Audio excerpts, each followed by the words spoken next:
Talk with Chris and Travis. I'm Travis. And I'm Chris. Don't forget to like, comment, subscribe, and share this video. And don't forget to catch us on Instagram at Real Talk with Chris and Travis. So I'm back like I never left for another interview, man. Today we're going to talk about what it's like to be disabled and married. Oh, yeah. So yeah, I'm locked down. So we're going to pretty much find out from Chris' perspective, I guess the things he go through and how does he feel, his perspective on. I drink a lot of alcohol. I'm just playing. I'm just kidding. When my wife see this, I'm gonna be in so much trouble. I mean, fire when ready, Grizzly. Yeah, just tell me how you feel. Like, how does it feel? I'm happy, man. I'm happy. Marriage it's a job, but it can be a job you like. You know what I'm saying? It don't have to be a job you hate. Yeah. It really depends on the maturity of the two people, in the marriage. You know what I'm saying? And I think the number one reason why marriage works is because it's something that God designs. You see what I'm saying? Yeah. You know what I'm saying? God designed it. He got his fingerprint on it. Like, he gave us the blueprint, in the Bible. But it's not for everybody. I will say that. And again, it just depends on the maturity of the two people. Also, for me in particular, marriage is something I do one time. So if something happened to my wife, I probably would never get married again. Yeah. Do you feel like having a disability kind of, I guess, interferes with the confidence with being married? I think that depends on the person. Some people are just naturally confident no matter what. And some people are not confident. They have to work their way up to certain levels of confidence. I also believe that you could, be confident in some areas and not confident in others. That was my problem, But again, your spouse can help with the areas that you're not confident in. Mm-hmm. Okay.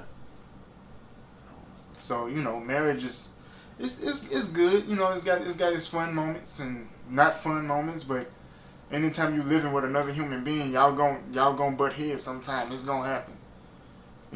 Just ask any teenagers that live with their parents. You gonna butt heads. I think also too, when it comes to marriage and being disabled, it's a difference in like being married to somebody who is also disabled versus being married to somebody who is able-bodied. There is a difference. Because the able-bodied person has to make adjustments, and the disabled person also has to make adjustments. If that makes any sense. You mean I guess like modifications within the marriage of like doing certain things, I guess? Yeah. Okay. For instance, and it kind of ties into, just living life, but, anytime you're living with somebody forever, y'all gonna combine things together and, all y'all stuff gonna be in the same place. So whatever problems that my spouse have becomes my problems, Mm-hmm. So, and vice versa, whatever problems I have becomes my spouse's problem. So,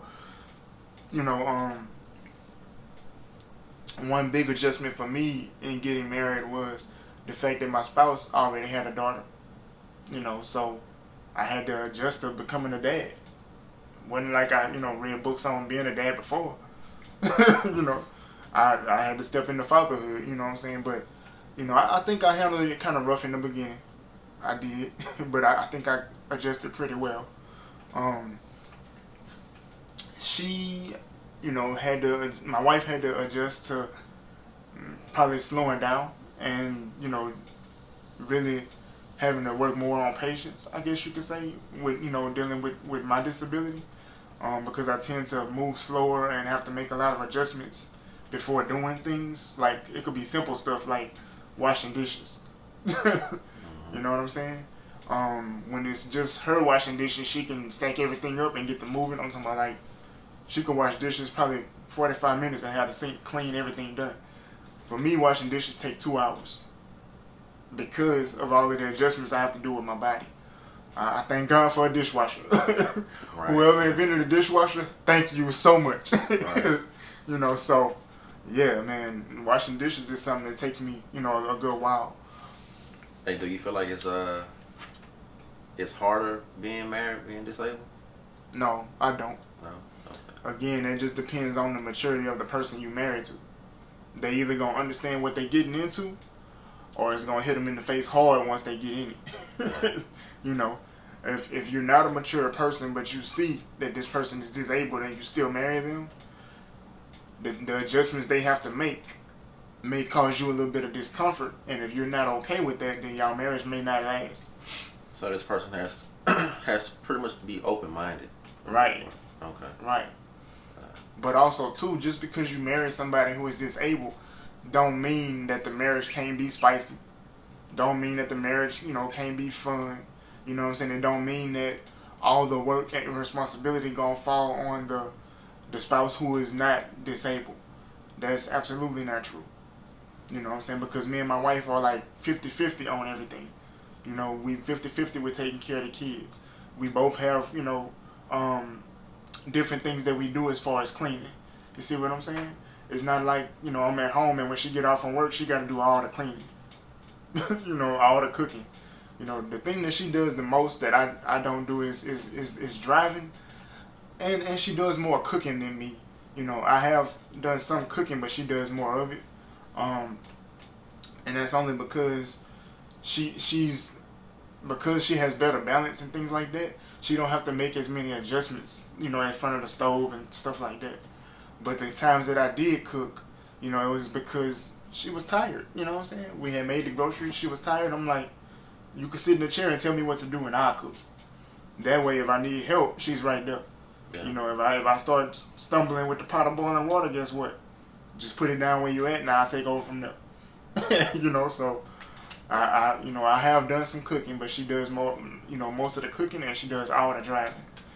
But I'm kind of hoping to get my finances in line and at least get a motorcycle or something so I can at least do the driving I got to do for me. Yeah. And I will also say that, having a disability, you find creative ways of doing things. You know what I'm saying? Oh yeah, I do. Yeah. I do. And I'm the kind of person, I'm gonna try to make it fun. I crack a lot of jokes. Ask my wife, I joke all day. But that's one of those creative ways of just making things not be so monotonous. You know what I'm saying? Also too, having good communication between you and your spouse is a good thing, because if it's certain adjustments I need to be made, let's say to take a shower or something like that, then I need to tell her, not just wait for her to try to figure it out. Mm-hmm. I need to tell her, hey, look, we need to get a shower head with the little detachable wand or something like that. In other words, don't expect your spouse to read your mind. And that could go for a marriage where it's two able-bodied people, two disabled people, or, a marriage that's inter-able. Either way, y'all have to communicate with each other. Oh, yeah, communication is definitely key in all relationships, pretty much in life. You know what I'm saying? Right. You got to know how to communicate with people.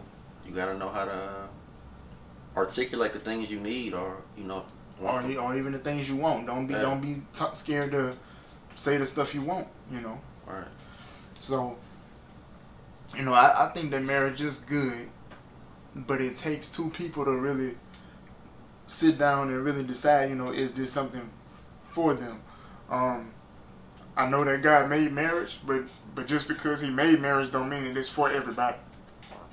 So that's something that you really got to take your time, and you and that person, y'all talk about it and y'all figure that out. Mm-hmm. Being disabled slows things down to a point, but it doesn't have to kill your marriage. When you say slow things down, what do you mean? For instance, I don't know, let's just say, like, if me and my wife want to go on a honeymoon, we may have to do a lot of research ahead of time to figure out if I am going to be able to physically go to this place. Okay. Because it may not have enough room for me to use crutches to get in and out of a place. Mm-hmm. Or if like we was going on a cruise or something like that, because that's something that we really want to do in the future, is go on a cruise. And I need to know in advance, okay, how do I get on the cruise ship? Like when I step off the dock to get on the cruise ship, is it a big ramp that I'm going up, or is it something thin that I gotta really have good balance to do? Mm-hmm. Because if it's a a thin little plank or whatever that they got going from the dock to the ship, I'm not gonna be able to do that. I'm gonna take a nosedive into the water. Is what's gonna happen. And for future reference, I cannot swim. So. So you pretty much got to do your research before you travel anywhere. Right. I mean, I always do that. I ain't married, but I still Yeah. I still got to do my research to make sure where I'm going is going to be accessible. Right. And see, that's one of the adjustments. If your spouse is able-bodied, they may be used to just hop up and go. I don't have to research. Can I get into this place? Or can I see what I'm saying? Mm-hmm. But if you love me and you married me and all of that, then that adjustment gonna have to be made, because I can't just hop up and go. I need to know before I get there if I'm gonna be able to handle it or not. And sometimes doing research don't help. Some stuff you have to get into it, and then you see, oh, okay, I ain't gonna be able to do this part. I can do this part, but I can't do that part. So that means if you can't do it, then the spouse can't. It can't be done.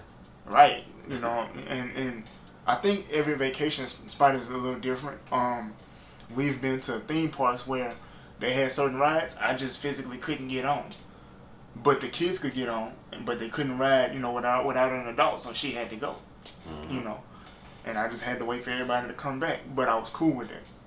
So I mean, Do you think there's any other setbacks being disabled in marriage?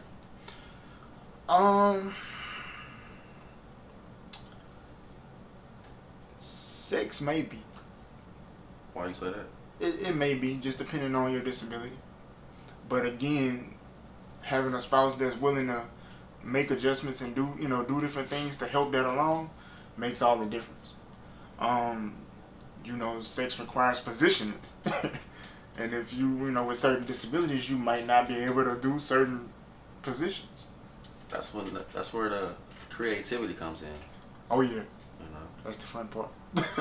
That's the fun part. So your spouse has to be open-minded to trying, I guess, new modified ways of doing things. You know what I'm saying? That way you can add things in. Yep. So. Yeah. So. But yeah, man, marriage is great. It is. And before me and my wife got married, we took like marriage counseling classes at our church and stuff like that. And I also talked to people in my life who was already married. They had been, married for years, like, friends, family members, stuff like that. And, of course, a lot of the people that I know that are married, none of them are disabled. So they all able-bodied, and a lot of them was like, it ain't no different. They was like, it's not going to be any different for you. Just because you're on crutches makes no difference. You can still be, a great husband, a great father. You can still, be somebody that your wife is happy to be married to. And my wife tells people all the time, like, they be asking her at her job about her husband, and then the first time they actually saw me, they was like, oh, wow, like, I know him from Sam's. That's their their reaction is like, oh, wow, you're married to him. And she's like, yeah. Y'all got a baby together. I'm like, yeah, I make those too. That's what I'm saying. So, I don't just make money, I make babies too. But, I kind of like when people are shocked, when they be surprised. Especially if it's people that me and my wife don't know, and they see us in public or whatever, like, I'm always joking. Always. I'm talking about, like, and I'll crack a joke or something like that, and she'll be like, that is not funny, and she'll say something that might seem hurtful, but it don't hurt me because I know, like, she know what she's dealing with, and I know what I'm dealing with. You see what I'm saying? For example, we was in Walmart, and I had cracked a joke on her. I don't remember what I said, but she laughed, and she was like, I'll leave you here and make you walk home. Right? And the person, like the cashier or whatever behind the register or whatever, she was just like, you would do that to him? That is awful. Like, she was just, she was shocked. And my wife was like, girl, please, that's my husband. Like that. And the lady was just like, you treat your husband that way? But we were just having some fun, and people were just, sometimes people don't know how to handle it. She wouldn't really leave me at the store, y'all. And even if she did, I know too many people that'll come get me. Hey, if I was married and my wife told me that, I'd be like, I'm already on wheel, so. I don't even need no gas. Right, I don't need no gas. I just hope the weather good, you know? Yeah, that's about it. You know, but yeah, man, being married and disabled to me is no different than being married and not being disabled.